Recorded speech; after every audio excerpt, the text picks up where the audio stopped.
Hello students, I'm Anuradha Kadam and today we are going to see 6th Science 4th chapter Sorting Materials into Group. So in this chapter we are going to see how the different materials are separated according to their different properties. The things which we all use in our daily life are made of different types of materials. All these materials have mass, shape, and are classified on the basis of many criteria, including their physical state as well as the properties of materials. So, as we have seen in our daily life, we are using different materials, and if we want to classify, means if we want to separate out, so we are thinking on some properties of the material. So one by one we will see. So first we will see properties of materials.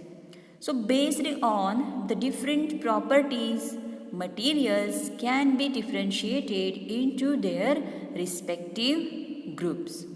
So just we will see the properties one by one. So see first, at first, the material can be stored into their group based on the three states of matter: solids, liquids and gases. Means whenever we want to group, so first what we will think, we will keep solid things aside, liquid thing aside and gaseous things aside.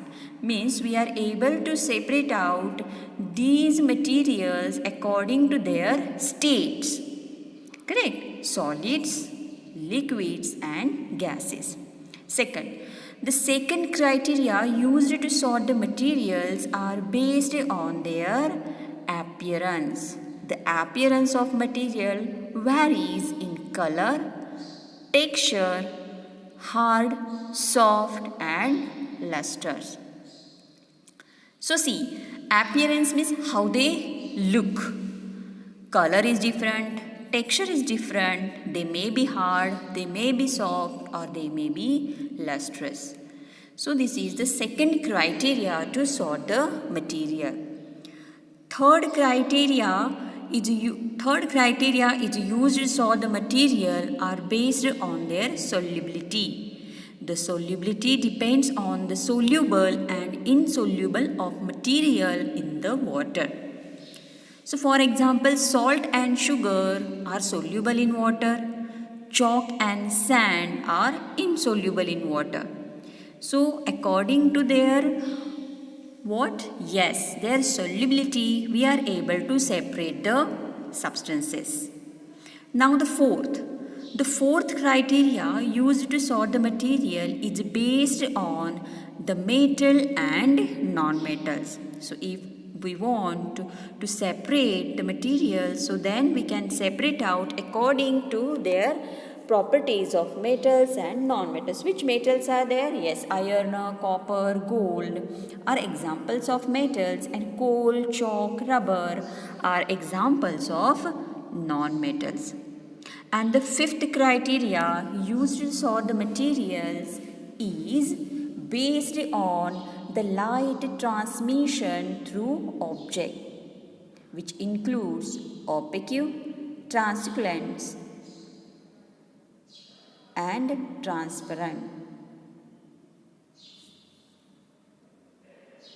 Fifth criteria is used to sort the materials is based on the light transmission through objects, which include opaque, translucent and transparent. So just we will see the introduction. So classification of material is based on the several properties, which include transparency, hardness, soluble and insoluble, float and sink. One more is there, that is appearance also.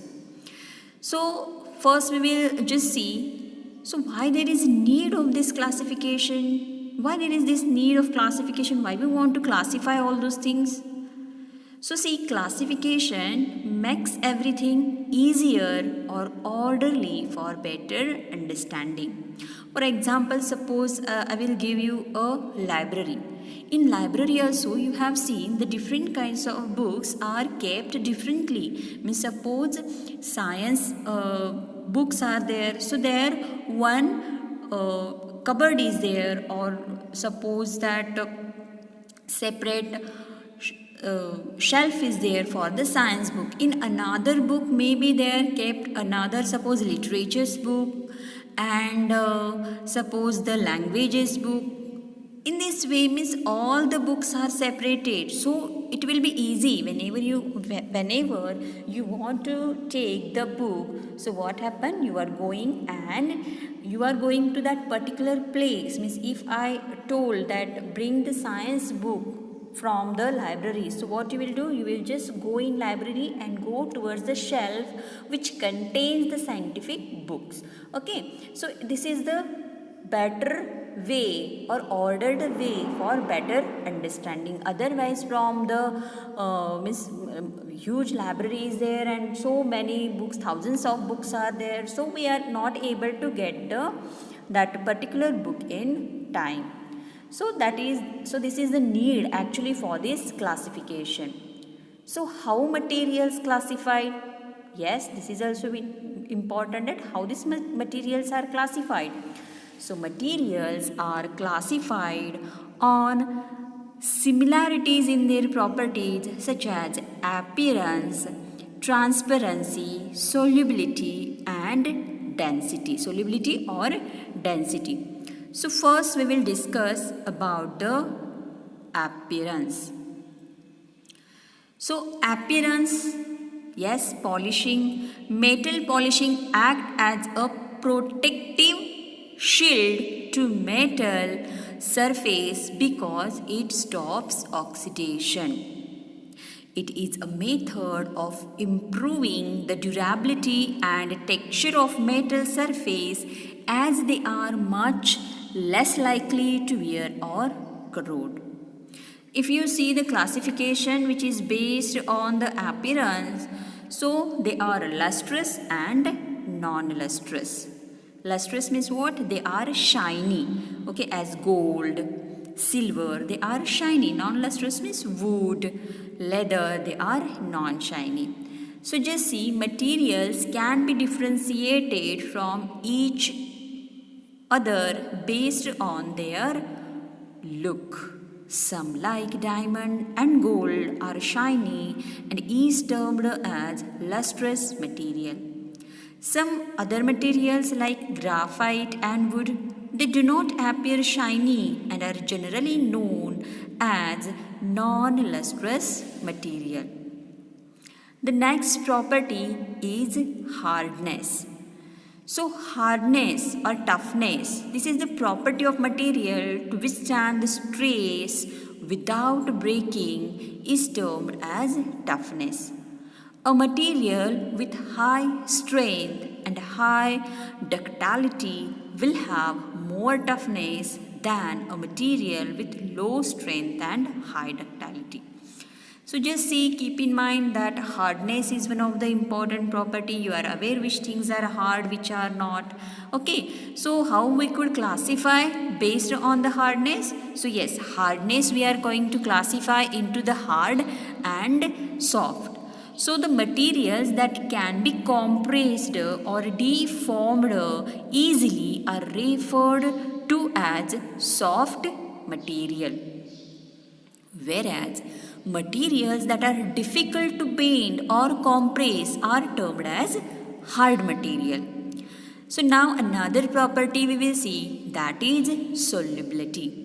So classification if we consider, so some substances completely disappear or dissolve in the water.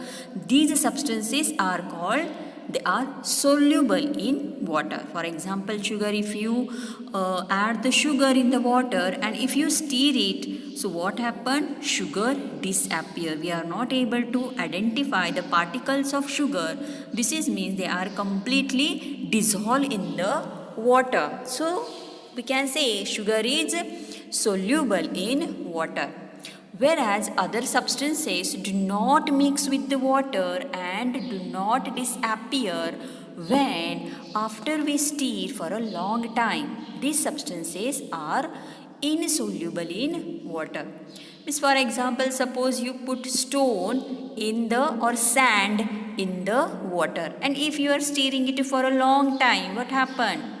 Yes, the sand particles remain as it is in a water because sand is insoluble in water. You can took example of chalk powder also. If you are putting the chalk powder and if you are stirring for a long time, again you can see they are not get mixed in the water, they not dissolved in the water, they are as it is in the water because the chalk powder is insoluble in water. Now see density, or we can say flotation. So buoyancy means what? Actually buoyancy is the upward force applied by the fluid on the object or the body when an object is put or submerged in the fluid is termed as buoyancy. Just you may aware all those things. So we are discussing these things. Buoyancy means what? The upward force. See, whenever you are putting anything in the water, it floats. It floats means what? The water is applying, each and everything is applying force on each other, correct? So as you are aware, gravitational force is there. Gravitational force is attracting everything towards the gravity, means towards the earth, correct? So like this, water is also applying the force, that fluid is also applying the force on the substances or the object which you are putting or submerging in the water. So what happened when this force is more, means upward force is more, then we are saying they are floating on the water. And suppose you are putting stone, so whatever force applied by the stone is more, so they will sink down. In simple word, whose density means weight like, okay, so whose density is more, they get settled down, and whose density is more, they will whose density is more, they will settle down, and whose density will less, they will just float on the water. Now if you consider the classification based on the buoyancy, so materials can be classified based on sinking or floating in water. So leaf float on water, a metal spoon will sink in water. So as I told that density. So density is defined as mass per volume. Okay, mass means what? Yes, like the weight. What is the weight? And volume, as you are aware. So mass per volume is density. So you can think of it as the amount of particulars of substance, means particles of the substances are packed into the certain amount of space.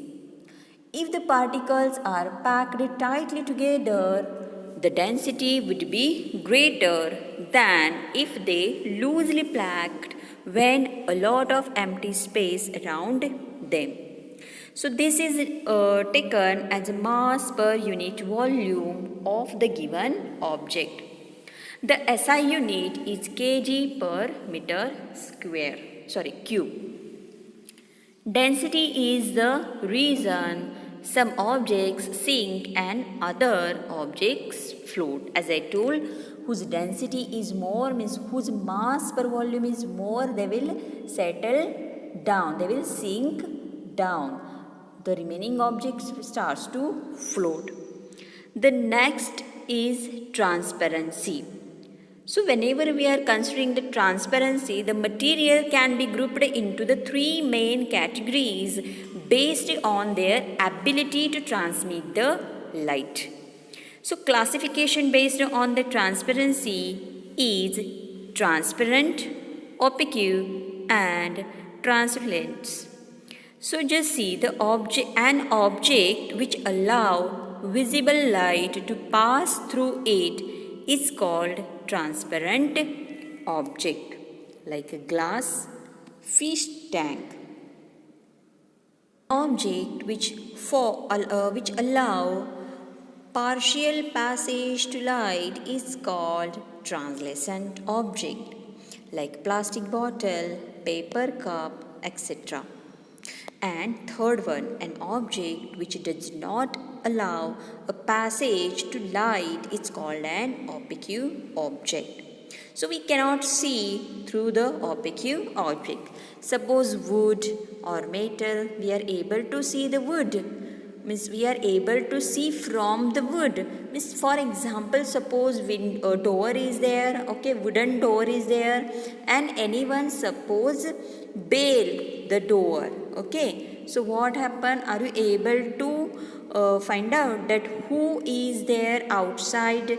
Yes. No, we are not. How could we? No, because we are not able to see through the door, because the door is called as opaque object. Yes. And suppose from the window which is made with the glass, are you able to see? Yes, you are able to see out of the window, because glass is transparent. Some kinds of glasses are there, only we are able to identify, yes, someone is there, but who exactly we are not able. So such objects or such a glass is known as a translucent. In this way we have seen the this chapter. So just we will take a rapid look.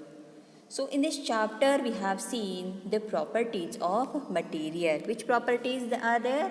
Yes, appearance, hardness, soluble and insoluble, and in transparency. Three parts we have seen actually.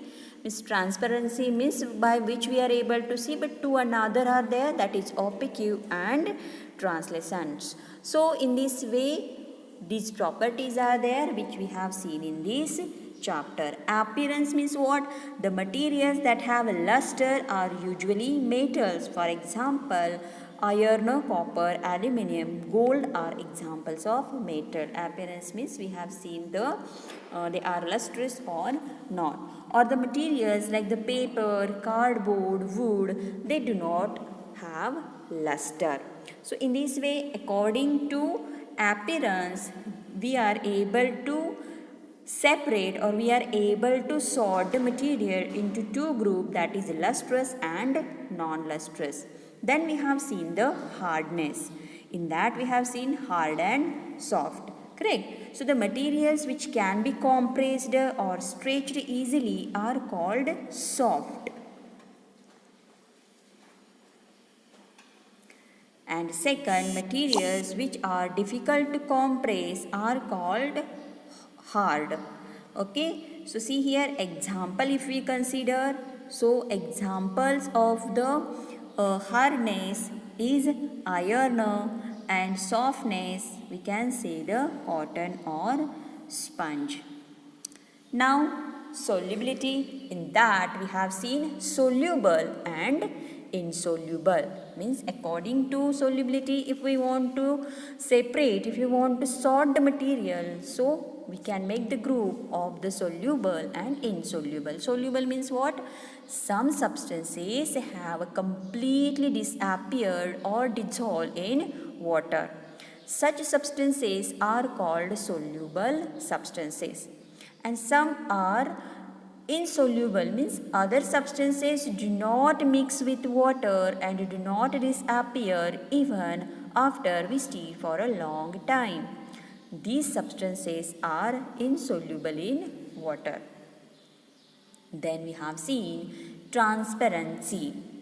In transparency we have seen the transparent, opaque and translucent. So transparent means what? Those substances or materials through which things can be seen are called transparent. For example, glass, water, air, and some kind of plastics also. Means you are aware that from some plastic we are able to see. which suppose to your books, the outer cover is wrapped with the thin coated, means it is thin plastic coated. Although we are able to see the content what written on the first page because it was transparent.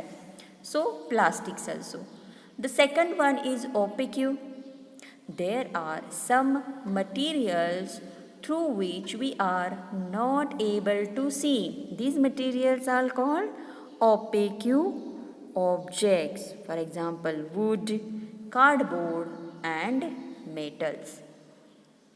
And the third one, translucent. The materials through which objects can be seen but not clearly are known as translucents.